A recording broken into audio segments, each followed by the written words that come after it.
Example 2. 1 over x minus 3 equals 5. What does solve the equation? The other problem says, what is the solution of? This says solve the equation. Both those questions being the same thing. Take the equation, get the answer. All right? If we start off with the denominator, x minus 3, there's a variable in the denominator. All denominators must not equal 0. So x minus 3 is not allowed to equal 0. If I solve that,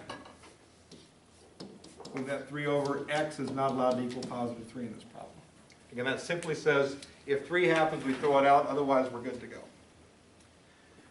Once I've established what x is not allowed to be, then I go ahead and find out what x actually is. So 1 over x minus 3 equals 5. Exact same structure the last problem was. My fraction equals a whole number. Put that over 1. Now it's fraction equals fraction. As long as fraction 1 equals fraction 2, cross multiplication is legal. Yeah, Again, exactly. put parentheses. What? No. Again, put parentheses around the binomial. So 5 times x minus 3 is equal to 1 times 1. Again, equals up there, equals down here. All right? Once I get to the point where there's no fractions, now it's just basic algebra, distributive property, get rid of the parentheses. 5 times x is 5x. 5 times negative 3 is minus 15 equals 1. We slide the 15 over, it's negative, becomes positive. So 5x equals 16. Oh.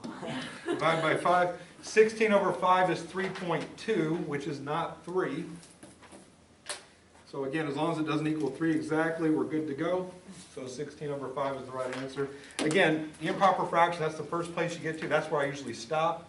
If you want to modify it into a mixed number improper fraction, you sure can. What I did is I got to the point where you did 5x minus 15 equals 1, but I put equals 0.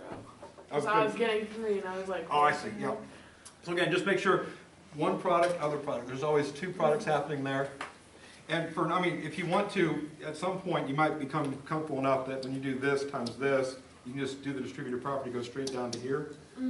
But again, make sure that both products, so that product has to happen also, absolutely. Any other concerns?